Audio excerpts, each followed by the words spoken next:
Bonjour, je m'appelle Patrick Beau et je me suis toujours demandé pourquoi on ne parlait pas directement des choses intéressantes au début d'une conversation. Parfois, on voudrait poser des questions existentielles aux gens qui nous entourent, mais comme c'est pas forcément dans les codes, on finit par parler du temps qu'il fait. Dans Continue tu m'intéresses, je vais donner à mes invités l'opportunité de parler de ce qui les intéresse vraiment. Et si tout se passe bien, ça devrait être intéressant. Aujourd'hui, je reçois Haroun. Il est humoriste, auteur et comédien. En l'espace de 10 ans, Haroun s'est forgé une place à part dans le monde du stand-up. Dans ses spectacles, il analyse notre époque avec un regard affûté et souvent érudit. En parallèle de la scène, il a aussi écrit un livre intitulé Les pensées d'Héractète, un recueil d'aphorismes qui brouille les pistes entre humour et philosophie. Et chez lui, les deux ne sont jamais très éloignés. Il est actuellement en tournée avec son nouveau spectacle Bonjour quand même, et j'en ai profité pour lui poser la question. C'est quoi qui t'intéresse le plus en ce moment ? En ce moment, il y a deux choses qui me fascinent. La première qui est professionnelle, la deuxième qui est personnelle. Je commence par la personnelle, c'est le jardin, les plantes, j'ai envie de dire, je vais mettre des guillemets, mais la magie du vivant qui se cristallise dans le fait de faire pousser des trucs. Ok. Ça fait drouiller quand on dit ça. Non, c'est intéressant parce que tu l'as découvert récemment. Hein ? Tu l'as découvert récemment ? Je l'ai découvert...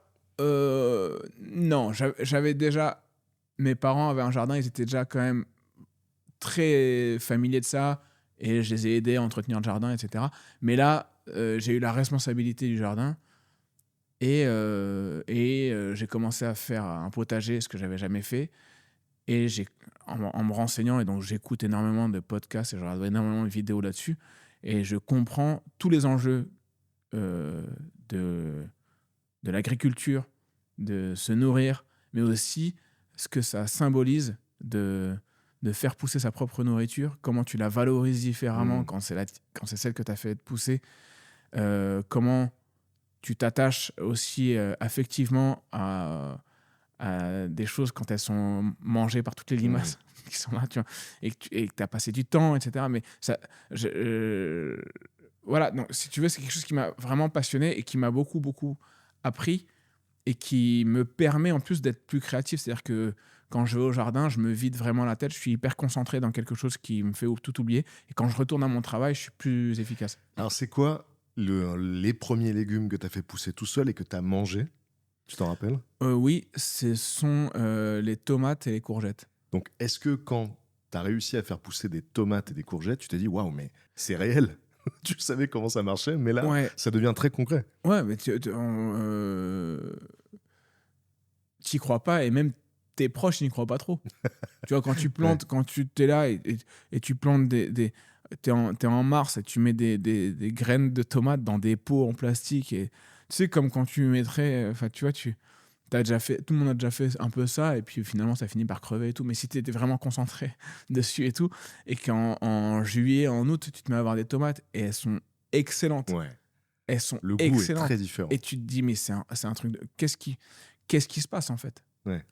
Tu comprends pas ce qui se passe pour que toi, ça fasse ça, et qu'au supermarché, ce soit un truc totalement différent.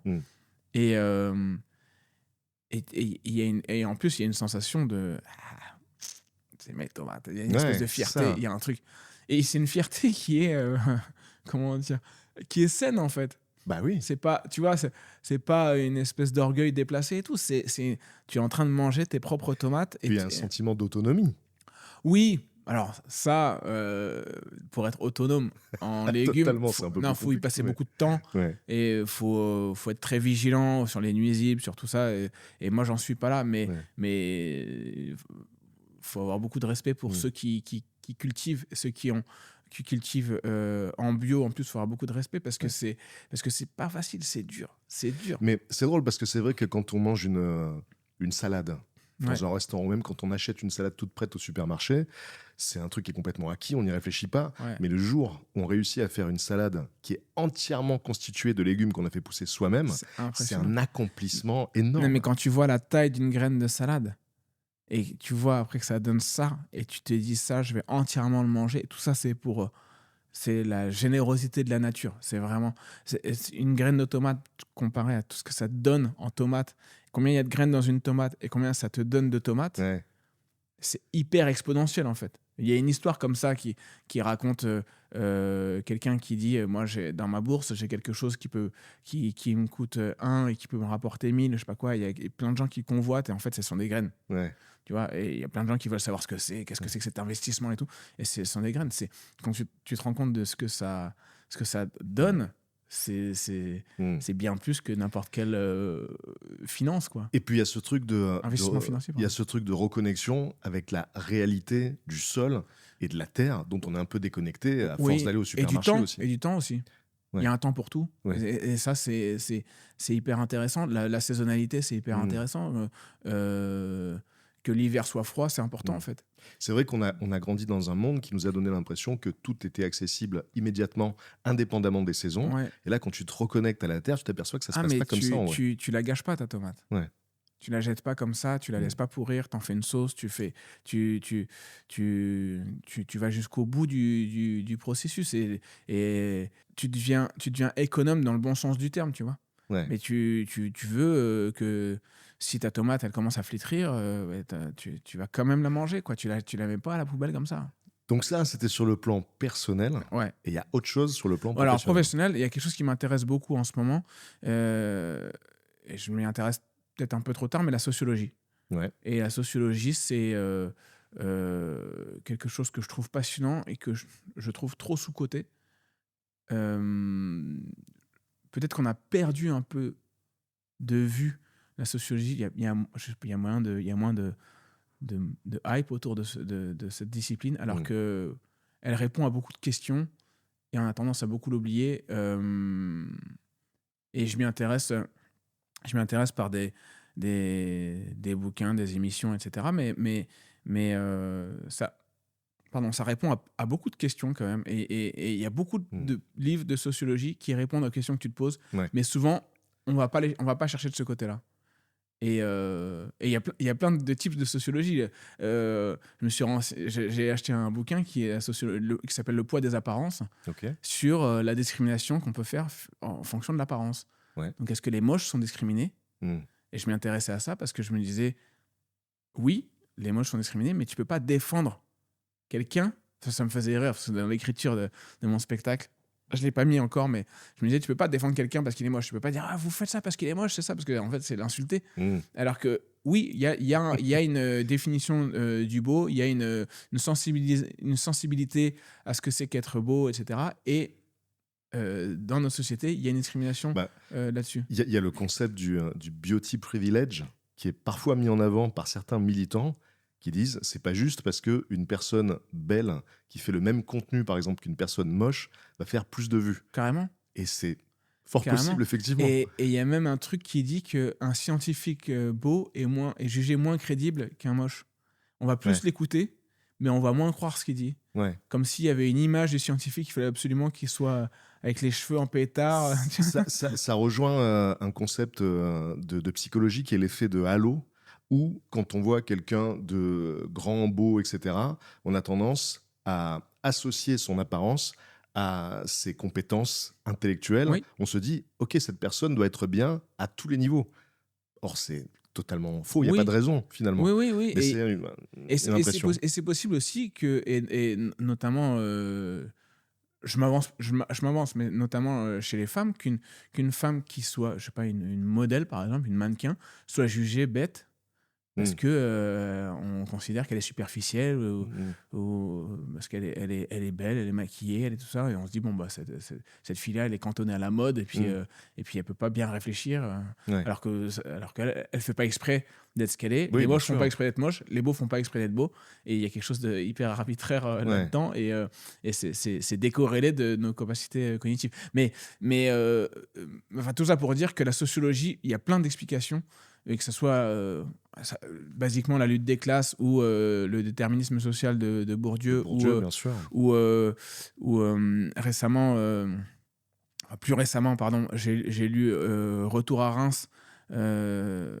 qui parle de comment quelqu'un qui est homosexuel s'est évadé de sa classe sociale à cause de son homosexualité, et je mets vraiment grâce à son homosexualité, et allait faire des études pour fuir l'homophobie dans son milieu, et qui s'est élevé culturellement et qui, en rentrant dans son milieu, s'aperçoit de ce que c'est que faire un transfuge de classe et comment une classe sociale peut te maintenir dans ta classe par mimétisme, parce que les autres, ce sont les ennemis, quoi. Mais que ça soit une classe aisée ou populaire ou quoi que ce soit, il y a des choses comme ça qui ça vaut le coup de le savoir, notamment quand on éduque des enfants, pour leur donner une liberté de se balader et de ne pas être dans un carcan social, quoi. Ça me fait penser à un tag que j'ai vu passer. Quelqu'un qui a écrit sur un mur « J'adore Bourdieu », en gros. Et en petit, il y a quelqu'un qui a rajouté « Relis-le ». Et ce qui est marrant, c'est que ça fait référence au fait que Bourdieu considère que le capital intellectuel et culturel Ouais. peut être utilisé comme outil de domination sur des classes populaires. Oui. Donc le fait de dire « J'aime Bourdieu », c'est déjà une manière de dire « Je suis plus intelligent et plus cultivé que vous ». Oui, Je trouvais le c'est vrai, paradoxe c'est vrai, c'est intéressant, hyper ouais. drôle. C'est hyper drôle. Et en même temps, quand on parle de capital culturel, s'il faut vulgariser le truc pour ceux qui n'ont pas le concept, il y a différents capitaux. En gros, la haute bourgeoisie a tous les capitaux possibles, financiers, culturels, social et l'agglomération des trois. Donc, il y en a, en gros, lui, il en met 4, quoi. Mais la chose que tu peux faire quand tu n'as pas le capital social, donc les relations et le financier, c'est de donner un capital culturel à tes enfants pour qu'ils puissent se défendre de la domination. Et ce qui est intéressant aussi, c'est que tu peux considérer qu'il y a une élite culturelle qui n'a pas le capital financier ni le capital social, mais qui a le savoir. Et malgré le fait de venir d'une classe sociale moins aisée ou même défavorisée, tu peux quand même t'élever intellectuellement pour savoir te défendre. Et ça, pour moi, ça révèle plein de choses et ça donne beaucoup d'espoir aussi sur quelles sont nos capacités de lutte face à ça ou face aux injustices, tu vois. Et le fait que la culture nous permet de résister aux injustices, je trouve ça hyper fort. Puis en plus, la différence entre le capital financier et le capital culturel, c'est que si tu donnes de l'argent, ben c'est de l'argent que tu as en moins, alors que si tu partages de la culture, ça se multiplie. Ouais, c'est la grande force de la culture. Ouais, c'est vrai. Ça, c'est hyper juste et c'est même le principe de... On bifurque là, mais de l'open source. C'est-à-dire que je partage mon savoir sur des forums où tout le monde va partager son savoir. Donc, en partageant mon savoir, je gagne beaucoup plus que ce que je perds, que je perds en donnant à mes concurrents potentiellement. Mais moi, ça m'a passionné aussi pendant un moment, l'open source et le fait d'être sur Linux, etc., d'être un peu en lutte contre les monopoles de Windows et Apple. Mais l'open source, ça me paraissait très riche et je pense qu'on devrait être dans une forme d'open source intellectuelle et culturelle. Et c'est pour ça aussi que j'ai mis des spectacles sur YouTube. Et je crois que tu as une plateforme qui s'appelle Pasquinade. Oui. Alors, elle est en dormance pour l'instant. Ouais. Parce que on peut tout à fait en parler, il n'y a pas de problème. Parce que il fallait que je remette un coup de boost pour faire vraiment fonctionner cette plateforme avec l'arrivée de l'IA où tout va plus vite, où les contenus sont de plus en plus rapides, etc. Moi, je n'avais pas les ressources pour suivre ça. Donc, pour l'instant, on l'a mis en stand-by et j'espère qu'on trouvera une solution un jour pour la ressortir avec des capacités techniques supérieures parce que là, ça s'est tellement accéléré, les réseaux sociaux et les autres plateformes qu'on n'arrivait plus à suivre au niveau contenu, notamment, au niveau création de contenu, ce qui demandait beaucoup d'argent, en fait. Mais voilà, donc tu as raison, l'open source, le partage de la culture et la transmission de la culture te fait beaucoup moins perdre que ce que ça te fait gagner, quoi. Alors, est-ce qu'il y a une œuvre dont tu voudrais nous parler parce que tu la trouves particulièrement intéressante? Il y en a Quel plein. que soit le support, hein. Film, jeu, livre. Il y en a plein, mais je dirais que comme on en a parlé, c'est un film qui s'appelle Thunder Road, qui est un film indépendant américain qui m'a redonné espoir dans le fait de faire du cinéma. C'est un film, je crois, qui a coûté $200 000. Ce qui est dérisoire. C'est comme si... je sais pas, c'est comme si tu fais une vidéo à Internet qui te coûte 1 euro, quoi. Donc, ouais, et en fait, c'est Jim Cummings qui a fait ça. Et j'ai essayé d'aller voir l'avant-première d'un autre film qu'il a fait quand il est venu à Paris, mais c'était complet trop vite et j'ai pas pu. Et en fait, c'est quelqu'un que j'ai suivi pendant un petit peu de temps parce que sur l'ex-X Twitter, il faisait des tweets pour redonner espoir au fait qu'on pouvait faire des films de manière indépendante. Et Thunder Road, c'est l'histoire d'un policier qui est en burn-out. Sa femme vient de le quitter. Il est pas bien. Et c'est à la fois une comédie, c'est à la fois hyper émouvant.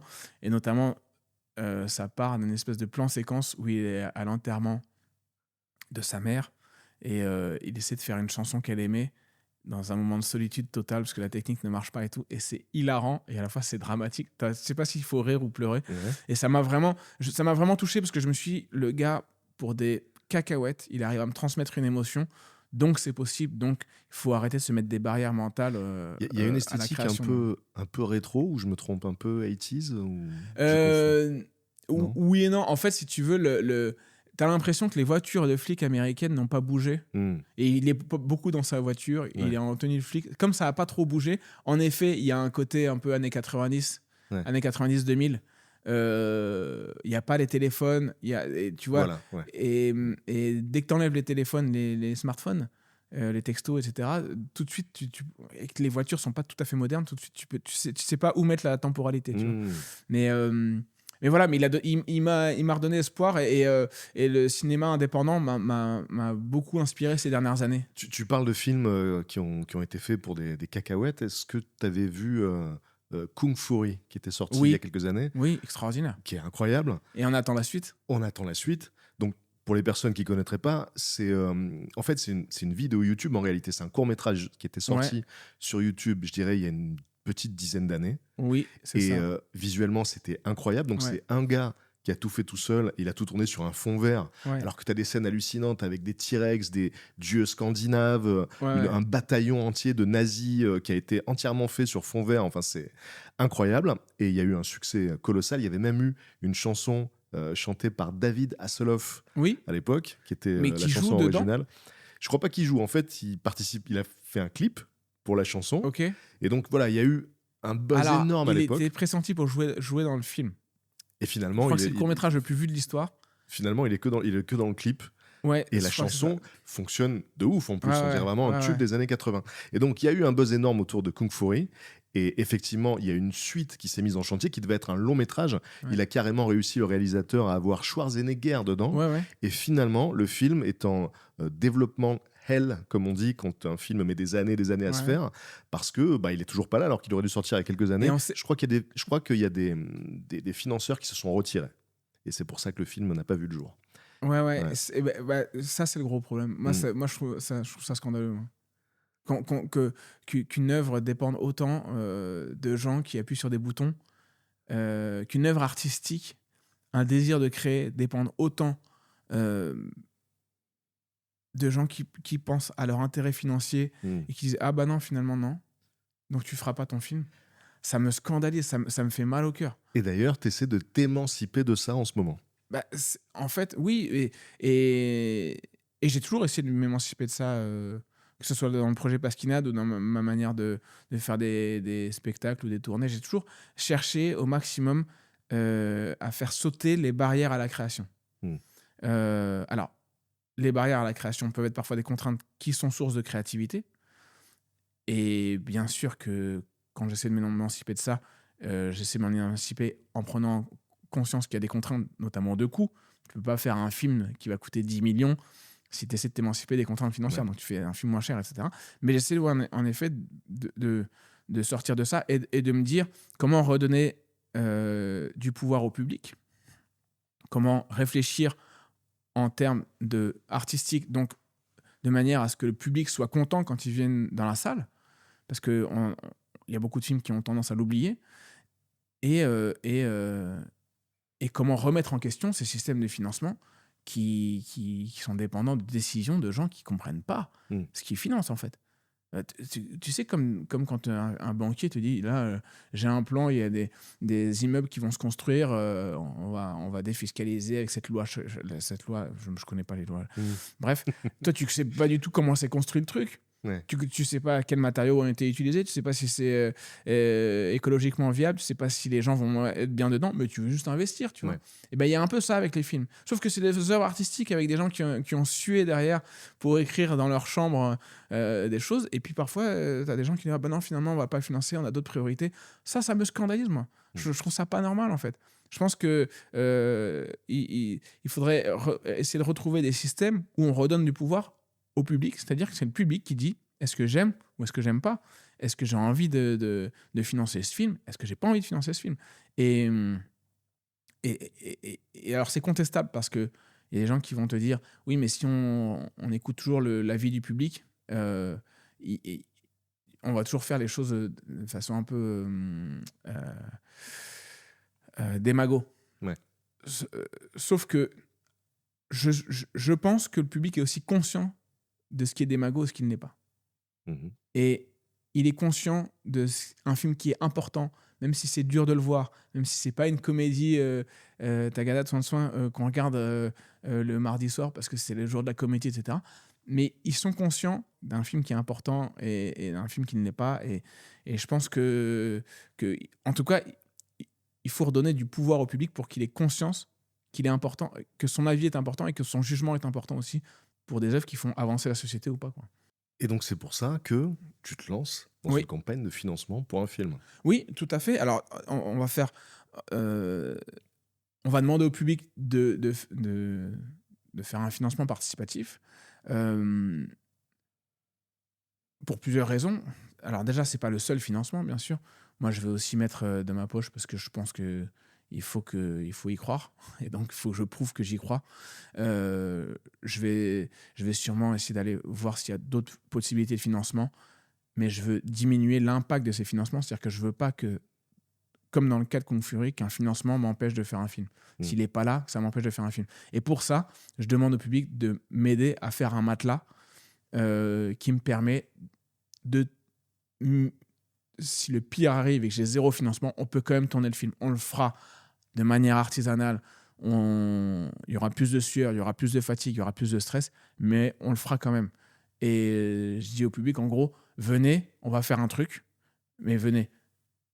Je dis pas au public, si vous n'êtes pas là, je le fais pas. Je dis juste, ce sera beaucoup plus dur et ça va mettre beaucoup plus de temps et je risque de rogner sur ma liberté si vous n'êtes pas là. Mais en gros, je veux dire au public, si vous voulez voir une comédie où on s'est lâché, où on a fait les blagues qu'on voulait, au rythme qu'on estimait le bon.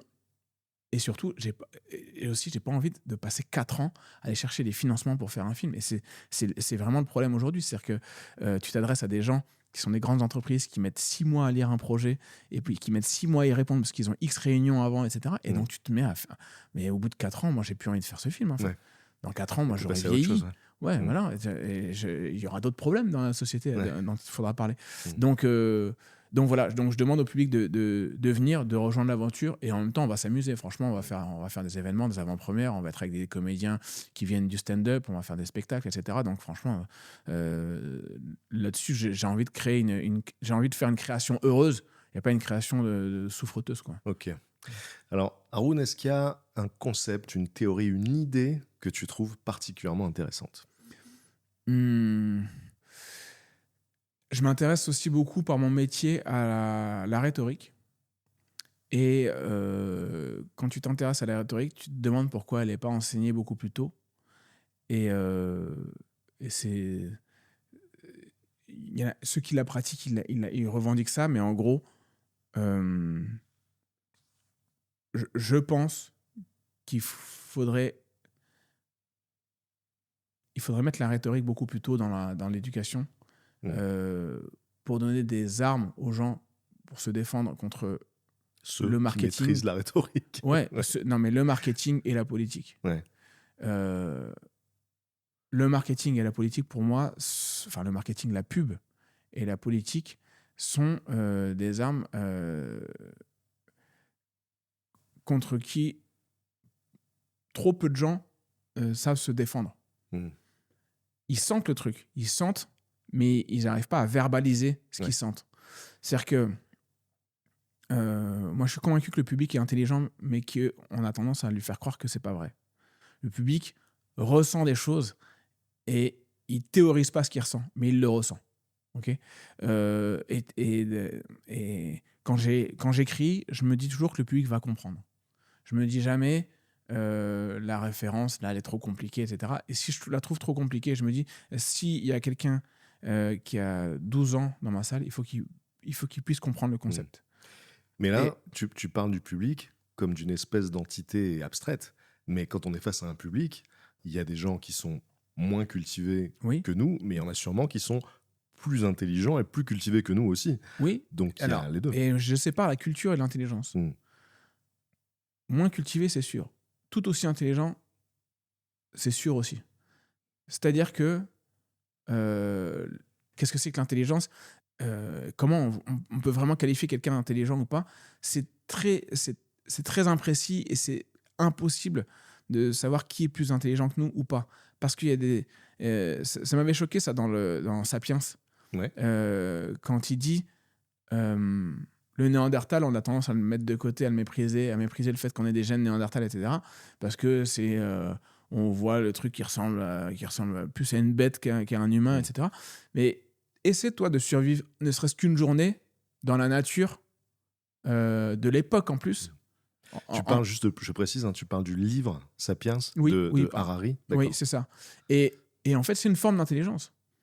Savoir vivre dans la nature, nu, pendant l'ère glaciaire. Mais aujourd'hui, toi, tu peux avoir lu tous les livres que tu veux, tu connais rien du tout de tout ça. Ouais. C'est là où je m'intéresse aussi aux plantes pas que médicinales, mais qui nourrissent, les plantes sauvages qui nourrissent. Oui, on a une intelligence pratique qui est à distinguer d'une intelligence plus abstraite. Il y a plein de formes d'intelligence. Bien sûr. Mais il y a plein de gens qui n'ont pas conscience qu'ils sont intelligents parce qu'on a symbolisé l'intelligence par des gens avec des lunettes qui parlent de leur culture.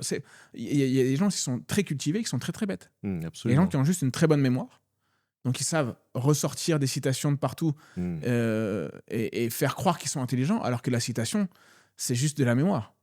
Et c'est juste de la mémoire que tu accoles à une situation. Mais ça ne veut pas dire que tu es intelligent. Oui. Tu vois, c'est une composante de l'intelligence, mais ce n'est pas l'intelligence globale. Non, et c'est même dangereux. Ouais. Parce que parfois, une citation fait autorité alors qu'elle est sortie de son contexte. Alors que, tu vois, c'est le danger, notamment quand tu as en face de toi des discours politiques qui vont te sortir la citation qui va bien de Diderot ou de Voltaire ou je sais pas quoi. Tu as envie de leur dire, t'as vraiment lu Diderot? Et en fait, ils sont allés chercher une citation qui collait bien à leur discours, en fait. Mais est-ce que tu sais vraiment quel est l'essentiel de la pensée de Diderot? Et parfois, c'est là toute la différence, tu vois. Et qu'est-ce que ça veut dire aussi être cultivé? Est-ce que ça veut dire avoir juste une bonne mémoire? Ou est-ce que ça veut dire avoir su analyser un sujet en profondeur? Et puis de quelle culture on parle aussi, parce qu'il y a certaines cultures qui sont plus valorisées que d'autres. Ouais. Tu vois, si quelqu'un connaît ses classiques, a lu justement les grands philosophes, on va considérer que c'est la vraie bonne culture. Ouais, mais exactement. si quelqu'un est capable de citer tous les Pokémon, c'est aussi de la culture. Ouais, c'est clair, c'est clair. Et c'est là où tu peux rejoindre quelqu'un qui est considéré comme inculte, qui habite à la campagne, qui fait son jardin depuis 50 ans, mais qui n'a pas lu de livre et qui ne regarde pas les bonnes émissions, etc. Mais lui, il va t'apprendre le jardin. Et quand tu t'intéresses au jardin, tu fais, mais comment je suis un naze par rapport à ces anciens qui te font des carottes. Je suis nickel. Très d'accord avec ça. Il faut être très très humble par rapport à ça. Par rapport à la diversité des intelligences et des compétences et des talents, bien sûr. Et c'est là-dessus que, ayant des enfants maintenant, j'aimerais qu'on enseigne beaucoup plus ces intelligences, ces différentes intelligences à l'école. L'intelligence de pratique, de bien savoir se nourrir, bien savoir réparer des choses. Tu vois, y a tellement de choses qu'on jette juste parce qu'on se dit ça c'est foutu, quoi. Alors qu'il y a des gens qui sont capables de te réparer ça, tu vois. Ouais.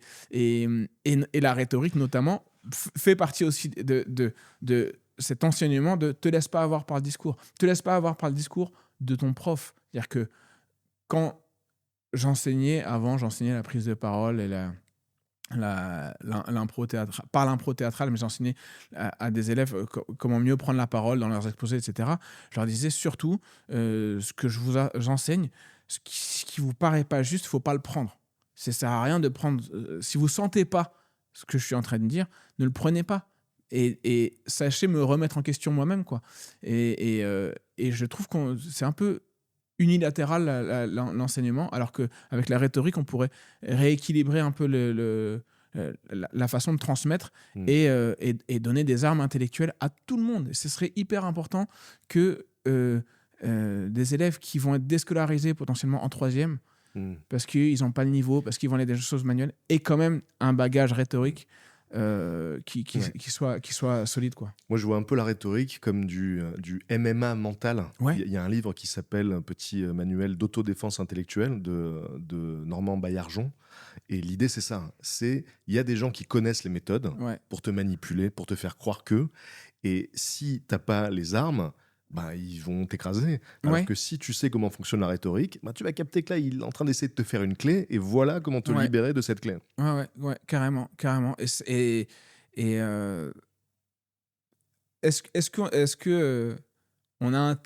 que les pouvoirs publics ont intérêt à enseigner la rhétorique ou pas? Oui. Je sais pas. Bien sûr. Mais si, ça, c'est un point crucial que tu dis là, parce que c'est vrai que si on enseignait la rhétorique à l'école, ce serait un peu gênant pour les politiques dont les discours ne reposent que sur la maîtrise de la rhétorique. Oui, tout à fait. Les gens pourraient déchiffrer et capter qu'il y a des embrouilles. Oui, tout à fait. Et ça se fait de façon populaire, ça se fait sur les réseaux sociaux, l'éducation à la rhétorique, et tant mieux. Mais faudrait réussir à l'institutionnaliser, même si j'aime pas ce mot, tu vois, mais à le vulgariser, quoi. Enfin, à le rendre accessible à tout le monde. Ouais.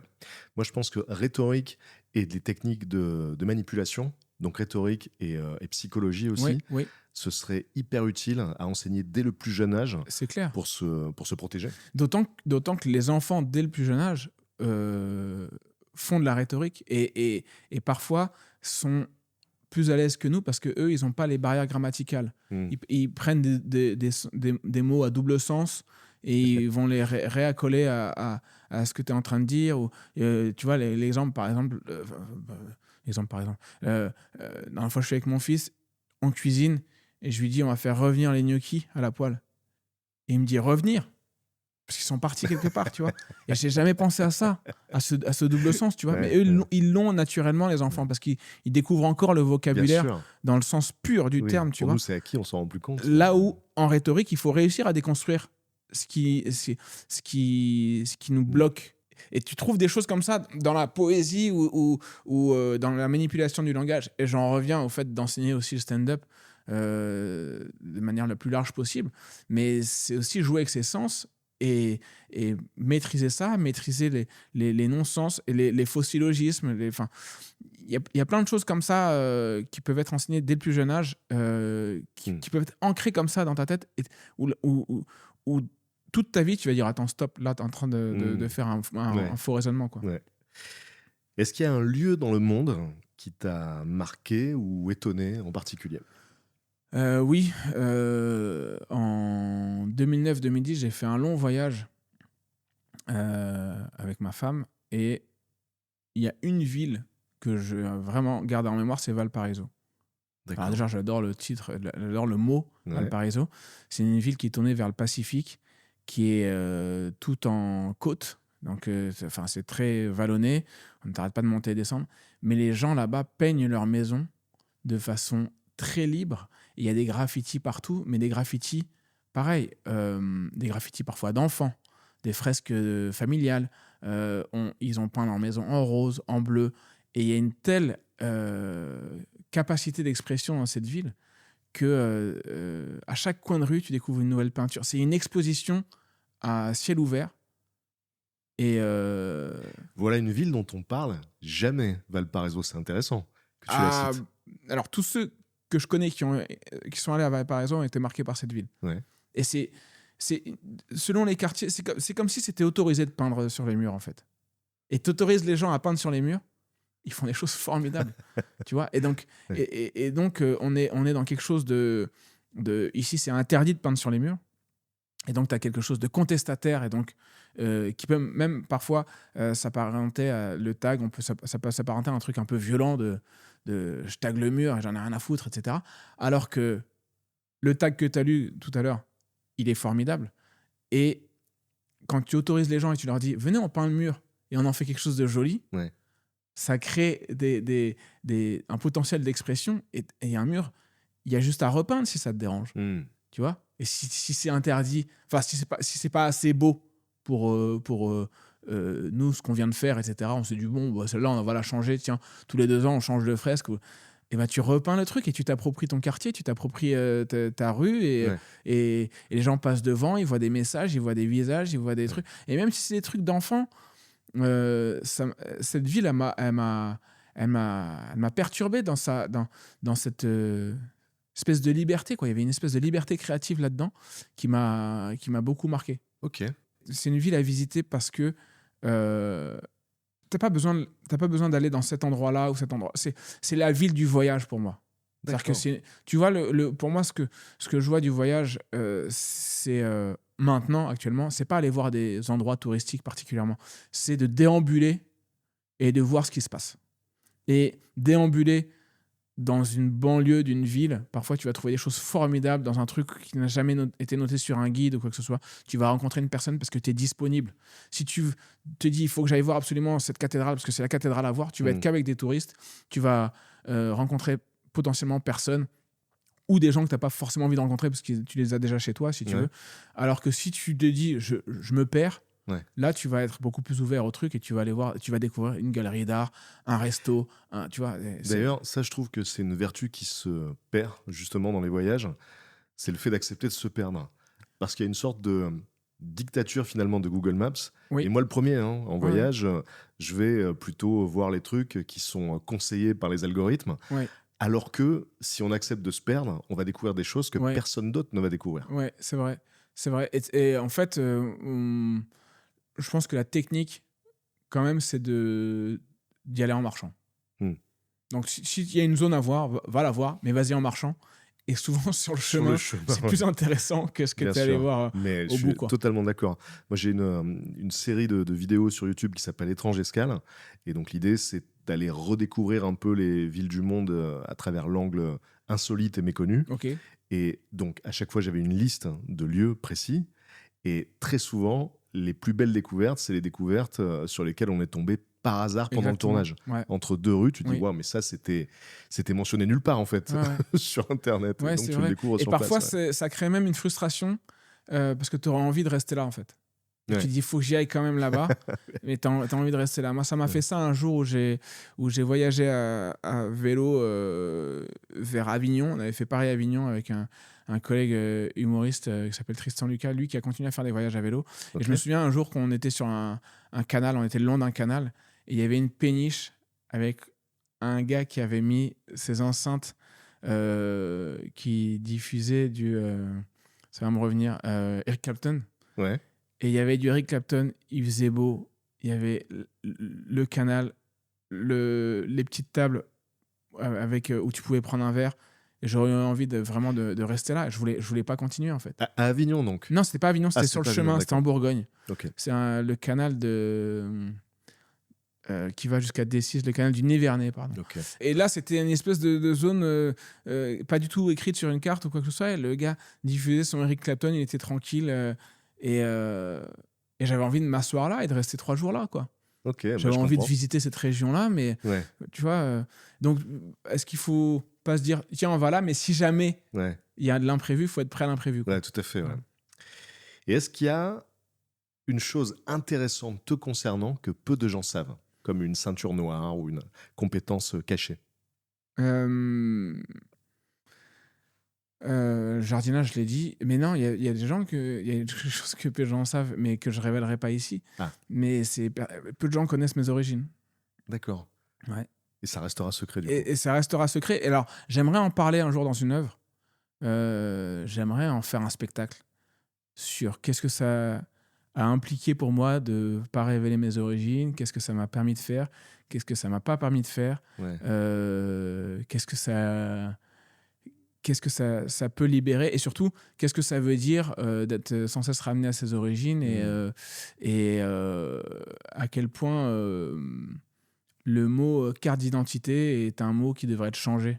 Et est-ce que, du coup, depuis des années, il y a des gens qui projettent des origines sur Bien toi? sûr, bien sûr. Qui disent, toi, tu es ça, Bien tu es sûr. ça, En tu es général, ça. quand ils m'aiment bien, ils ont envie que je sois de la même origine qu'eux. Donc, il y a des gens qui Ouais. pensent que je suis arménien parce qu'ils sont arméniens, des gens Ouais. qui pensent que je suis libanais parce qu'ils sont libanais, des gens qui pensent que je suis maghrébin parce qu'ils sont maghrébins. Ok. Donc, il y a plein de spéculations là-dessus. Ouais. Mais D'accord. c'est assez rigolo d'ailleurs. Et j'en rigole aussi avec les gens en leur disant je ne vais pas le dire. Et ils disent allez, s'il te plaît. Mais Ah, c'est-à-dire que même en privé, parce que là, même hors antenne, j'aurais pas le droit de savoir quelle est ton non. origine. Waouh, ok. Non. Non, parce que c'est drôle parce que je m'en sers pour poser la question en fait. Ouais. Et sur la construction de l'identité, le mot carte d'identité est problématique parce qu'une carte d'identité, c'est une carte de nationalité. Hmm. C'est pas une carte d'identité. Ah, c'est intéressant ça. Et c'est un mot qui pose problème parce que parfois il y a des gens qui disent oui, vous avez une double identité, une triple identité. Non, j'ai pas une triple identité. Je suis pas bipolaire ou je change pas de personne. Ma personne est toujours en changement, mais si tu veux, il n'y a pas un truc, mais il y a pas un truc défini. Mais si tu veux, ça m'intéresse d'avoir les discussions avec les gens sur qu'est-ce que ça veut dire que mettre des origines sur quelqu'un. Exactement comme quand tu dis qu'est-ce que tu fais dans la vie. Il y a des gens qui potentiellement ce qu'ils font dans la vie, c'est beaucoup moins important que ce qu'ils ne font pas. Ils ne se réduisent pas, ils ne se réduisent pas à leur travail. Tu peux être, je sais pas, faire de la mise en rayon en supermarché tous les matins au rayon frais, ce que j'ai déjà fait, qui est très dur. Bien sûr. C'est dans le froid et tout, machin. Et en même temps, être passionné par... tu fais ça parce que tu es libre l'après-midi et que tu es passionné par autre chose, je sais pas, la lecture, un sport, etc. Et ça te définit beaucoup plus. Bien sûr. C'est vrai qu'il y a des gens qui ont la chance de faire un métier qui correspond à leur identité. Oui. Mais il y en a énormément beaucoup plus. Qui c'est pas le cas du tout. Beaucoup plus. Ouais, bien sûr. Et qu'est-ce que tu fais dans la vie? Cette question, elle peut être dure pour certains parce qu'ils n'ont pas envie de se définir par rapport à leur métier, en fait. Ouais. C'est pour ça que pour aborder les gens, je pense qu'une meilleure question, c'est c'est quoi qui t'intéresse dans la vie? Voilà. C'est quoi que tu aimes faire dans la vie? C'est vrai. Qu'est-ce que tu aimes ou qu'est-ce que tu penses de ça? Tu vois? Qu'est-ce que tu en penses ou est-ce que en ce moment, t'es plutôt heureux, plutôt triste, plutôt confiant? Par rapport aux origines, c'est vrai qu'en ne dévoilant pas tes origines, du coup, tu te libères des tentatives d'étiquetage. Parce que dès que tu vas donner une nationalité, les gens vont y accoler des clichés, des idées reçues, des projections. Ouais. Et là, tu te libères de ça. Ouais, tout à fait. Et en même temps, ça m'a permis aussi, pendant toutes ces années, de me poser les questions de qu'est-ce que j'ai envie de mettre en avant et pourquoi je mettrais plus ça en avant que ça, et à quel moment j'ai envie de mettre ça en avant. Ça pose toutes ces questions-là, et ça ne veut pas dire que je les renie du tout. Ça veut juste dire que j'ai joué avec ce concept-là et que j'aimerais en faire un spectacle et écrire ce spectacle en discutant avec plein de gens qui inspirent, qui ont inspiré ou inspirent mon identité pour pouvoir comprendre qu'est-ce que ça implique tout ça, quoi. En fait, je pense que tu devrais jamais le dire. En réalité, je pense que tu ne devrais jamais le dévoiler parce que dès que tu vas le faire, ça y est, tu vas être enfermé dans une identité, justement, dans une nationalité. Les gens vont dire c'est pour ça qu'il dit ça et ça, il vient de tel pays. C'est vrai. Ouais. C'est vrai. Et en même temps, c'est aussi les deux sont importants, je pense. C'est aussi important de le dévoiler pour créer aussi le dialogue qu'il y a à l'intérieur, tu vois. Ouais. Et peut-être que les gens expliqueront plein de choses après avec ça. Tu peux effacer quelque chose de ta mémoire pour le redécouvrir à nouveau. Qu'est-ce que c'est? Alors, j'ai longtemps réfléchi à cette question.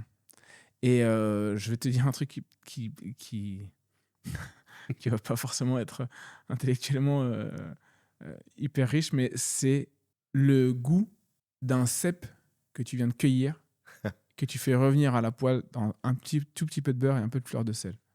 Précisément ce goût-là. Celui-là, en rentrant d'une cueillette. Ok. Un cèpe frais que tu as cueilli toi-même, qui est beau, qui est bien fait, et tu le fais cuire à la poêle et tu le manges comme ça, avec un peu de fleur de sel, et c'est tout. Et tu as le goût, tout le meilleur goût de la forêt, qui t'est offert par la forêt, qui te dit tiens, fais-toi ce Ouais. kiff. Alors c'est très marrant parce que cette question, la première fois que je l'ai posée, c'était dans l'épisode précédent avec une invitée qui s'appelle Laura Vasquez, qui est Ok. écrivaine. Et en fait, je m'attendais à ce qu'il y ait une réponse de type tel film, tel bouquin, tel truc. Et jusqu'à présent, donc, c'est toujours des choses très sensorielles. Et elle, Ouais. elle parlait d'abord de la chaleur, redécouvrir la sensation de la chaleur quand tu as eu très froid. Ouais, Et après, elle parlait du chocolat. Donc c'est vraiment des trucs ouais, voilà, qui relèvent le goût, ouais. de la sensation, du goût. Ouais. Chose très simple. Ouais. Et en fait, pourquoi je dis tu viens de cueillir? Parce que tu as marché dans la forêt, tu as cherché, tu as trouvé ce truc qui ressemble à. C'est comme un trésor que tu trouves, quoi. Et quand tu vas, même avec des enfants, c'est extraordinaire. Et tu l'as trouvé toi-même. Donc, encore une fois, c'est une autre valeur. Il y a un autre truc que j'aimerais redécouvrir et qui me manque, c'est quand mes enfants étaient petits, je les ai portés en écharpe. Et c'est une sensation Ah ouais. qui me manquera toute ma vie. Ouais, je comprends. Tu vois ce truc qu'on va souvent circuler sur Internet, l'idée qu'il y a un jour où tu poses ton enfant au sol pour la dernière fois et puis tu ne le reportes plus jamais. Ouais. C'est un truc qui est déchirant quand on est Ouais, parent, ouais. de se dire waouh. Récemment, j'ai vu une vidéo qui m'a fait chialer, hein, je vais pas mentir, d'une mère justement qui prend connaissance de ce fait qu'un jour, on pose son enfant et puis on le reprend plus jamais. Ouais. Et donc, elle a décidé, si tu veux, de ritualiser la dernière fois où elle allait porter son fils, qui avait déjà genre 12-13 ans, tu vois. Ah ouais, ok. Et elle lui dit, voilà, c'était là, quoi. Je Ouais, saurais ouais. que c'était ce moment-là où c'était la dernière fois que je t'ai porté. Ouais, c'est vrai. Voilà. C'est vrai. C'est hyper Mm. touchant et ouais, c'est un déchirement. Mm. C'est un déchirement. Mais le fait de porter son enfant en écharpe pendant X mois, Ouais. je conseille ça à tous les parents. Je conseille ça à tous les papas. Mm. Parce que c'est quelque chose que tu revivras plus jamais, même si parfois ça t'emmerde un peu, parce que ça fait parfois un peu mal au dos, etc. Ouais. Mais tu t'en souviendras toute ta vie. Ouais. Il y a tellement de choses qui peuvent être emmerdantes ou contraignantes sur le moment, mais que tu regrettes après quand tu y Ouais. repenses. Tu dis, Ouais. waouh, je me plaignais de ça, mais c'était tellement bien, en fait. Ouais, mais Donc, mais avec les enfants, il y en a beaucoup. Ouais, Et carrément. maintenant, j'ai appris au deuxième, j'ai appris à m'en souvenir. Mm. Si tu pouvais avoir accès à une statistique sur ta propre vie, laquelle tu choisirais? Et alors, il y en a une qui m'intéresse beaucoup et que j'ai vue récemment, c'est j'aimerais bien avoir le ratio du nombre de fois où je me suis inquiété et que ça valait pas le coup de s'inquiéter. Ah, yes. Et en pourcentage, Ouais. tu vois, à quel point ça ne sert à rien de projeter tes angoisses et à quel point j'ai trouvé une solution quand même. Et je pense que le pourcentage est assez haut. Mais alors, Et- c'est une réponse que tu partages avec d'autres invités de ce podcast. Et moi, je suis convaincu que c'est plus de 90% des projections qu'on se fait Ouais. qui ne se réalisent pas. Des Ouais, ouais. projections, Bah oui, mais des projections inquiétantes, hein, bien sûr. mais c'est tout simple. Ouais. Tu connais ce livre, Le Signe Noir? Oui, le signe noir, ouais. Ouais. Et en fait, c'est ça. C'est ce qui est prévisible, faut pas t'en Ouais. inquiéter. Parce que si tu sais que ça va arriver, bah, Ouais. tu sauras trouver une solution, tu peux tu sauras, préparer, ouais. tu sauras te préparer. Le problème, c'est ce que tu sais Ouais. pas.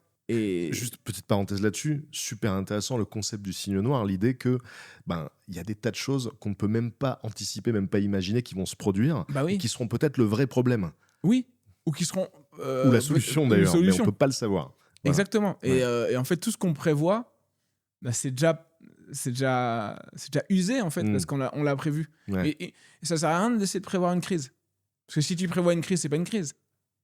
Une Oui, crise, tu peux c'est t'y préparer, quoi. une crise, c'est quelque chose qui arrive si t'es pas prêt et s'il Ouais. y a vraiment un problème. Mais s'il y a vraiment un problème, c'est-à-dire que t'étais pas prêt à Ouais. ça. On parlait de Navo tout à l'heure en antenne, et Navo, il a cette manière en fait de confier les problèmes futurs à son lui du futur. Il se dit, bah, Oui. c'est mon moi du futur qui se démerdera avec ça, c'est pas mon problème. Bien sûr. Mais Ouais. ça, c'est certain. Parce que devant la diversité, on trouve des solutions. Ouais. Et au final, en plus, il y a un autre truc que j'aimerais savoir qui va dans ce sens-là, c'est combien de crises sur le moment que je voyais comme une crise, aujourd'hui ne m'en paraissent plus, que j'ai oublié, tu vois. Exactement. C'est l'exemple quand tu es au lycée ou au collège ou au lycée, l'importance qu'a une mauvaise note dans ta vie de collégien ou de lycéen, et à quel point tu ne Ouais. t'en souviens jamais. Exactement. Quoi. Tu les D'ailleurs, as- ça, je conseille cet exercice. C'est hyper apaisant de repenser à tous les problèmes, les gros problèmes qui ont jalonné notre vie, des choses qui nous obsédaient pendant des mois parfois, et de se dire, bah là, maintenant c'est terminé.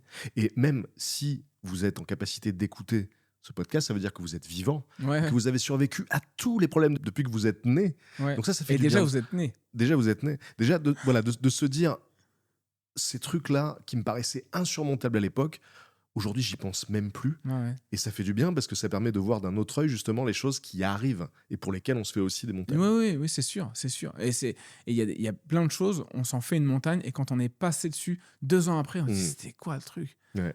Et quand tu deviens parent, notamment, c'est ça. Ouais. C'est à quel point tu oublies, quoi. Et après, on C'est te clair. pose des questions, tu te dis, comment j'ai fait ça? Je me Ouais. souviens plus du tout. Et t'as été fatigué pendant X mois et tout, et aucun souvenir de ces souffrances. Exactement, ouais. C'est clair. Le cerveau fait bien les choses. Ouais, tout à fait. Un truc que tu crois avec quasi certitude sans avoir de preuves. Au paradoxe de Fermi. Ouais. Donc le fait que la question, c'est pas est-ce qu'il y a une vie extraterrestre, c'est où sont-ils. Mm. Et donc toi, tu crois quoi moi, du je coup, crois par que rapport au paradoxe dans un univers infini, il y a forcément un autre endroit où Déjà, la ça- probabilité que la Terre soit là, Ouais. elle a dû se reproduire un jour. Déjà, dans des milliards d'années. c'est un postulat fort de partir du principe que l'univers est infini. Parce que jusqu'à présent, c'est une question ouverte. On ne sait pas s'il est fini ou pas. Mais c'est vrai Ok. que s'il est infini, effectivement, Ok, en alors, théorie, tout peut se reproduire à l'infini. même si on part pas du postulat qu'il est infini, il est assez grand Mm. pour qu'il y ait d'autres cellules quelque part. Au moins, en tout cas, une planète qui est exactement la même composition Oui, que la Terre. Ouais. Oui. Où il y aura de la vie dans le futur, où il y en a eu par le passé. Mais j'y crois, sans avoir la preuve, j'y crois. Et en même temps, c'est hyper angoissant. Parce que j'en parlais à un moment dans le spectacle, enfin dans ce que j'avais écrit, et j'ai dû sélectionner parce que j'ai pas pu mettre tout ce que j'avais écrit, mais je disais il faudrait surtout pas rencontrer les extraterrestres, parce que c'est sûr que si on les rencontre et ils viennent à notre rencontre, ils sont beaucoup plus puissants que nous. Ouais. C'est-à-dire qu'ils voyagent à la vitesse de la lumière, c'est-à-dire que tu peux rien faire en fait. Ouais. S'ils ont envie de te détruire, ils te détruisent dans la Oui, seconde, quoi. S'ils ont la capacité de venir jusqu'ici, c'est qu'ils ont déjà trouvé des techniques de malades pour voyager à la vitesse de la pour aller lumière. beaucoup plus vite que nous. Voilà. Ouais. Donc a même priori, si tu ils leur sont tires plus avancés. dessus, ils Ouais. vont plus vite que les balles. Ouais. Donc déjà, il n'y a rien qui peut les atteindre. Ouais. Mais le simple fait déjà de projeter des intentions potentiellement belliqueuses, c'est déjà projeter de l'humanité sur eux. Peut-être qu'ils sont, si les extraterrestres, si d'autres races intelligentes existent, peut-être que ces concepts de domination, de violence, d'agression leur sont totalement étrangères. C'est clair. Mais ils ont quand même un mécanisme de survie, je pense. Donc face à un humain belliqueux, en tout cas, Ouais. On rappelle juste le paradoxe de Fermi, c'est la question, mais où sont les extraterrestres en fait? Oui, c'est Voilà. c'est Ils pas. devraient déjà être là. Ah ouais, c'est ça. C'est pas est-ce qu'il y en a ou pas. Il faut les chercher. Où sont-ils? Si la vie intelligente a pu se développer ailleurs, pourquoi on n'est pas entouré de vie intelligente? Alors effectivement, il y a cette idée de la distance. L'univers, c'est très très très grand. Ouais. Et donc peut-être que c'est impossible en fait de traverser des distances intergalactiques. Il y a ça aussi peut-être. Ouais. Et en tout cas, c'est un sujet que je trouve passionnant et à la fois angoissant, quoi. Mm. Quel est le dernier truc sur lequel tu as changé d'avis? C'est en lien avec l'éducation. Il y a plein de choses sur lesquelles je change d'avis avec l'éducation. Quand les enfants grandissant te remettent beaucoup en question, et il faut accueillir aussi leur remise en question et progresser avec eux, quoi. je pense on s'éduque avec les enfants. En tant que parent, on s'éduque avec les enfants. On n'est pas un parent et on reste figé, c'est comme ça. Mais il y a quelque chose qui m'a où je me suis vraiment remis en question, c'est que j'ai un ami qui a eu des enfants avant moi. Et moi, quand j'ai eu mes enfants, je me disais, il faut qu'ils dorment tout seuls dans leur chambre et tout. Et mon pote m'a dit, si tu y réfléchis, regarde depuis combien d'années on fait dormir les enfants seuls dans leur chambre. Et depuis combien d'années on dort tous en groupe. Enfin, pendant combien d'années on a dormi tous en groupe d'humains. Et réfléchis à quel point c'est naturel pour un nouveau-né d'avoir besoin d'une compagnie pour dormir. Ouais. Et en fait, c'est ancré en nous. Nous sommes des êtres sociaux et il y a encore beaucoup de gens dans le monde qui n'ont pas le luxe d'avoir une chambre unique pour un enfant. Et en fait, c'est beaucoup plus naturel pour les humains de dormir ensemble que de dormir séparément. Et ça m'a beaucoup remis en question. Et je me suis dit, pendant un certain nombre d'années, si mes enfants, ils ont besoin de moi pour mieux dormir, j'accepterai qu'ils ont besoin de moi pour mieux dormir. Et franchement, aujourd'hui, j'ai un enfant de 5 ans qui dort très bien tout seul dans sa chambre, tout à fait détendu. J'ai galéré. Je l'ai souvent beaucoup accompagné avec ma femme. On les a souvent beaucoup accompagnés pour dormir et ça n'a pas toujours été évident. Mais c'est pas naturel. Il faut savoir que c'est pas naturel que de dormir tout seul. J'avais jamais pensé à ça. Et moi aussi, j'ai un enfant de 5 ans qui, lui, pour le coup, a beaucoup de mal à dormir tout seul. Ouais. Et c'est vrai qu'il y a une sorte de pression de la société, finalement, pour que les enfants dorment seuls très vite. Et je m'étais jamais dit qu'en fait, à la base, on dormait tous ensemble. Parce qu'effectivement, mais c'est viscéral. Le luxe d'avoir une chambre par personne, c'est relativement récent dans l'histoire de l'humanité. Et qu'est-ce que cherchent les adultes ? À redormir avec quelqu'un. Ouais. non mais il y a un truc. Non mais moi je suis très engagé sur cette question-là parce que souvent quand j'entends qu'il faut laisser pleurer un bébé dans sa chambre tout seul et tout, je suis pas d'accord avec ça parce que quoi qu'il arrive, nous restons quand même des animaux et l'enfant en bas âge a des instincts qui sont beaucoup plus développés que les nôtres et c'est une question d'intelligence aussi, mais parfois ils peuvent être plus intelligents que nous sur le ressenti. Ils ont beaucoup plus d'acuité sensorielle, je pense. Et si ils ont besoin de dormir en groupe, c'est parce que notre nature est faite comme ça. Et dans la nature, si on est lâché, on va avoir envie de se serrer les uns contre les autres. Aujourd'hui, tu as une maison, tu as du chauffage, tu as une isolation, etc. Ça va. Il n'y a pas de bruit, il n'y a pas de cris de bête dehors, il n'y a pas d'orage, il n'y a pas de froid. Tout va bien pour toi, en fait. Ouais. Mais il y a des choses qui sont ancrées en nous, comme le besoin de contact, comme sentir la respiration de l'autre. On se cale sur notre respiration. Et il faut rassurer ses enfants. Et notre rôle en tant que parent, c'est en effet de souffrir un peu. Mais cette souffrance, elle s'oppose à la productivité. C'est-à-dire qu'il faut être en forme le matin pour aller au travail, pour donner toutes ses horaires, donner son maximum au travail, alors qu'on doit donner le maximum de son énergie à ses enfants. Et c'est un vrai problème même sociétal, on pourra en parler pendant longtemps. Mais en tout cas, ça m'a beaucoup remis en question sur mes certitudes qui m'avaient été ancrées par la société, par des proches, par tout ça. Mais on est des êtres sociaux et les enfants, s'ils ont besoin d'être rassurés pendant X temps, rassure-les pendant X temps. Et tu te souviendras même pas de ça, ou au moins tu seras fier de l'avoir fait, parce que tu feras des êtres qui ont confiance en eux et qui après pourront être tout terrain. Bien sûr, parce que c'est vrai que si on laisse pleurer un enfant ou un bébé dans sa chambre, un l'idée, moi, me terrifie, parce que c'est insupportable. Enfin, moi, je serais incapable de laisser mon enfant pleurer sans y aller. Ce qu'on lui enseigne, enfin, en tout cas, ce qu'il en retire comme leçon, c'est que s'il est en souffrance, s'il a peur, s'il est triste, personne va venir. Pour moi, c'est la seule leçon qu'il en retient. Il y a ça, tout à fait, il y a ça. Et il y a aussi, pense à comment le temps passe pour lui. C'est-à-dire on se pose beaucoup la question, dans tes podcasts aussi, tu l'as posé, mais qu'est-ce que c'est que le temps ? Mais la durée est relative. Pas le temps, mais la durée est relative. Le ressenti du temps. La durée d'une maladie, c'est beaucoup plus long que la durée d'un moment de vacances. Ouais. Exactement. Et bien là, c'est pareil. Et le temps passe pour lui dans une attente que quelqu'un vienne le chercher en Ouais. pleurant. Et ce temps-là, pour toi, c'est 5 minutes. Pour lui, c'est pas 5 minutes. Mmh. Tu vois? Ouais. Et, Absolument. et ça m'a... En tout cas, j'ai vraiment changé d'avis. Et je remercie cet ami de me l'avoir dit très tôt pour pas que je fasse cette erreur Ouais. de lutter absolument contre mon enfant, contre les instincts primaires de mon Ouais. enfant. Bah, merci parce que je le prends pour moi aussi, du coup. Tu Ouais, vois, ouais, non, j'y avais mais... pas pensé. mais- Est-ce qu'il t'est déjà arrivé quelque chose qui reste sans explication? Alors, il y a quelque chose, peut-être que toi, tu sais. Moi, je me suis pas renseigné vraiment dessus, mais c'est quelque chose que je trouve assez perturbant.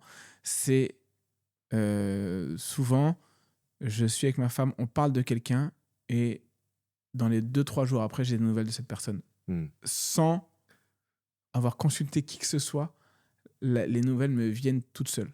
Ouais. Et je pense que ça arrive à plein de monde. Mmh.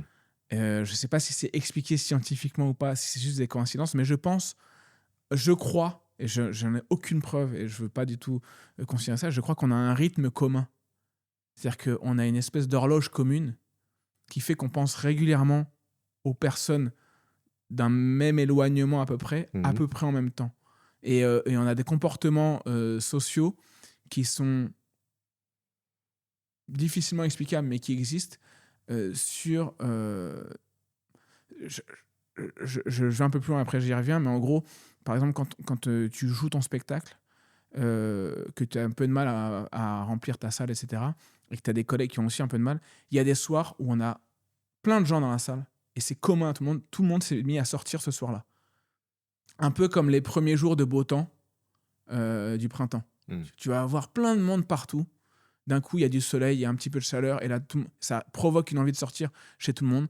Ça provoque, tu vois, on a tous des envies à un moment qui sont communes. Mm. Et j'ai l'impression que l'envie de prendre des nouvelles d'une personne est partagée par cette personne sans se coordonner, sans en parler, mais on est dans un rythme. Tiens, ça fait longtemps que je ne l'ai pas eu, et la personne, elle pense à peu près à la même chose au même moment. Est-ce que ça veut dire qu'il y a une espèce de battement commun, comme si l'humanité serait une espèce de cœur qui bat au même rythme, quoi, tu vois. Alors, j'aurais sûrement pas la prétention de te dire, mais je peux t'expliquer ça très facilement, parce que voilà, il y a des hypothèses. Mais en tout cas, c'est un truc qui revient assez souvent, cette surprise, voilà, quand on pense à quelqu'un et que la personne nous appelle, parfois dans la journée, parfois le lendemain, c'est toujours un choc. On se dit, waouh, il y a une espèce de connexion, quoi. Et je me souviens d'un livre qui m'avait beaucoup marqué quand j'étais ado, qui s'appelait Devenez sorcier, devenez savant, de Henri Brock et Georges Charpak. Donc, il démystifiait ce genre de phénomène, qui débunkait, on va dire. Et il prenait l'exemple de quelqu'un qui fait un rêve d'une personne qu'il n'a pas vue depuis des années. Et le lendemain, le téléphone sonne, on lui apprend que cette personne est morte, par exemple. Okay. Et en réalité, il se trouve qu'on a peu conscience des probabilités et des statistiques qui nous entourent. Et tu vois, typiquement, pour le fait de penser à une personne, et dans les 2 jours, cette personne t'appelle. Si on pense au nombre de personnes qu'on connaît, tu vois, on va dire qu'on connaît tous, globalement, allez, je sais pas, 300 personnes plus ou moins proches. Il y a 365 jours dans une année. On a 100 000 pensées par jour. Statistiquement, il y a des chances que de temps en temps, il y ait ce genre de connexion. C'est pas complètement fou. Voilà. Ouais, je comprends. Et juste pour terminer là-dessus, quand on a ce genre de coïncidence, ce qui est intéressant, c'est de repenser à toutes les fois où on a pensé à quelqu'un et que cette personne ne nous a pas appelé. Parce que ça, forcément, on ne s'en rend pas compte. Par contre, on accorde beaucoup plus d'importance aux coïncidences. Je suis d'accord.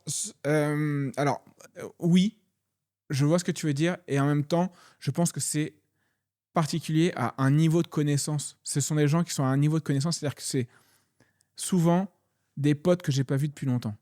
Et je pense qu'on a une espèce de rythme de se tenir au courant, de s'appeler régulièrement, un peu comme si tu appelais une personne toujours à la nouvelle année. Mais là, c'est pas la nouvelle année, mais c'est informel. Mais tu appelles toujours cette personne à la nouvelle année, donc à la nouvelle année, tu vas penser à cette personne. Et elle va penser à toi. Et ça va être le premier qui va penser à l'autre, qui va décrocher son téléphone, qui va gagner, en fait. Enfin, qui va, tu vois. Comme des rendez-vous tacites. Ouais, et il y a un peu ce écrits. truc de... On se donne des nouvelles assez régulièrement, et régulièrement, je pense qu'on pense on pense mutuellement à l'autre à peu près au même rythme. Mais Ok. c'est parce que c'est souvent le même cercle de connaissances. C'est-à-dire que c'est pas des amis Ok. proches que j'ai toutes les semaines. Ouais. C'est des amis que j'ai plus tous les 6 mois ou tu vois, tous les D'accord. ans. Et il y a cette envie de prendre des nouvelles. Mais alors, Ouais. et est-ce que tu crois pas à l'espèce d'envie commune de population, c'est-à-dire qu'il y a des moments où on s'appelle plus que d'autres, il y a des périodes où on a plus envie de sortir que d'autres, tu vois, il y a des trucs... Oui, ça sans doute. mais Il y a des périodes où parfois, on a ça plus tombe envie de les sortir, jours ouais. exacts. Ouais. On a tous la même idée, quoi, tu vois. Ouais. Il y a un truc, on a tous la même idée. Bah, ça rejoint le fait que parfois, il y a des idées justement ou des inventions qui ont été développées en même Mais temps grave, à différents endroits du Ouais, globe. comme la découverte du feu ou... Comme si voilà, Ouais. le moment était venu Exactement. pour cette idée. Mais moi, Ouais. j'y crois beaucoup à ça, mais je pense que c'est un cheminement intellectuel qui est commun. Et je crois enfin après, sans entrer dans l'ésotérisme, je crois qu'il y a des choses qu'on comprend pas encore, qui nous lient, mais on sait pas ce qui nous lie. Mais il y a quelque chose qui nous connecte, mais on sait pas encore ce que c'est, quoi. Mais tu vois, comme quand tu t'intéresses à la nature et que tu vois que un papillon peut sentir l'odeur d'une femelle à des kilomètres, Et moi, quand j'ai su ça, j'ai dit, mais comment c'est possible qu'une odeur se voyage pendant des kilomètres et qu'elle entre et qu'elle stimule le cerveau d'un papillon. Et d'ailleurs, alors ça, c'est un très bon point parce que je me dis que dans les rencontres virtuelles, les rencontres numériques, on fait abstraction de toutes les choses inconscientes qui peuvent entrer en jeu quand on rencontre quelqu'un dans le monde réel. Carrément. Tu vois, et on peut avoir l'impression que ce qui fait qu'on va matcher avec quelqu'un, c'est des goûts en commun. Ah ben on aime la même bouffe, le même groupe, clair, etc. Tu vois. Clair. Et puis on se rencontre et ça matche pas, mais tu sais pas pourquoi. Alors on va peut-être trouver des justifications justement intellectualisantes en disant ah bah j'aime pas sa manière de penser, mais il y a peut-être des trucs qui relèvent de l'odeur, de l'énergie, de la manière de bouger, qui sont inconscientes et qui vont nous connecter ou pas. C'est quelque chose qui m'a beaucoup perturbé. J'avais écouté un jour une émission, je ne sais plus donner la source, mais sur la chimie qu'il y a dans notre corps et la chimie de l'amour, par exemple. Et sur le fait que qu'il y en a qui disent que c'est juste des procédés chimiques qui théorisent le fait qu'il y ait des phéromones qui entrent en nous, qu'on se partage. On sait pas vraiment les identifier, mais comme ça, et on sent la personne comme des animaux qui se renifleraient, quoi. Et ça, je trouve ça passionnant, et je trouve que en plus c'est très mis de côté parce qu'on n'aime pas trop notre part d'animalité, notre part de sauvage, alors qu'il y a quelque chose de cet ordre-là. Et les comportements animaux face à une pleine lune, une météo, une saison, etc. Tout ça, on l'a mis de côté, alors que potentiellement, c'est encore en nous, quoi. Et tu vois, quand moi j'habite en Bretagne, quand le vent souffle fort, quand il y a une tempête, je sens la maison, elle est pas pareille. Quand il y a du vent qui souffle très fort dehors, tu sens que tes enfants sont pas excités de la même manière, qu'ils mettent pas le même temps à dormir, qu'il y a un bruit. Il y a des bruits, bien sûr. Il y a plein de choses qui entrent en compte, qui sont de l'ordre de notre connexion à la nature, et même le rapport qu'on a à la nuit. Le rapport qu'on a comme comportement à la nuit, c'est passionnant aussi. Et puis, on a tendance à accorder une réalité aux choses sur lesquelles on peut mettre des mots. Mais les mots sont très réducteurs. Il y a tellement de choses. La réalité se compose de tellement d'éléments. Tout ne peut pas rentrer dans les mots. Et donc, tout ce qui n'est pas nommé, on ne le prend pas en compte. Mais pourtant, c'est là. Bien sûr. Bien sûr. Et on ne prend pas le temps d'essayer de le saisir aussi. De l'inhaler. Tu vois. Depuis que j'habite loin des villes, je vois le ciel. Et de voir le ciel, ça m'a aussi beaucoup. D'ailleurs, dans le spectacle, j'en parle. J'ai une partie sur l'astrophysique et sur le fait que, heureusement que tout ça c'est scientifique, sinon on prendrait ça pour du complot. De raconter l'astrophysique sans preuve scientifique, tu t'es dit, tu vois, il y a des trous qui trouent le vide, qui te transforment en fil si tu t'approches du trou. Enfin, tu vois, des trucs complètement dingues. Heureusement que c'est scientifique, sinon ce serait lunaire. Et c'est le cas de le dire. Mais voilà, donc il y a des choses qui se passent entre nous dont on n'a pas connaissance, et peut-être tant mieux. À ton avis, ce sera quoi le moment le plus intéressant de ce podcast ? Franchement, je vais avoir je vais avoir une pensée pour les parents de jeunes enfants. Et je les invite à approfondir ce truc de qu'est-ce qu'il y a d'animal en nous et de quoi on a besoin. Parce que ça aide beaucoup à avoir moins d'attentes auprès de son enfant, auprès de nous-mêmes. Et se dire, tout ça, ça va s'organiser, la vie va s'organiser et des solutions vont se trouver. Et c'est vrai que quand tes enfants grandissent, tu te dis, j'ai tenu à des trucs, parfois, ça sert à rien d'y tenir. L'important, c'est que les enfants ils soient rassurés, qu'ils aient beaucoup d'amour. Et plus tard, qu'on leur enseigne la rhétorique. Merci Haroun d'avoir été mon invité. Merci à toi. J'espère que ça vous a intéressé. Si c'est le cas, n'hésitez pas à laisser des commentaires et des étoiles sur les plateformes de podcast. On se retrouve mardi prochain.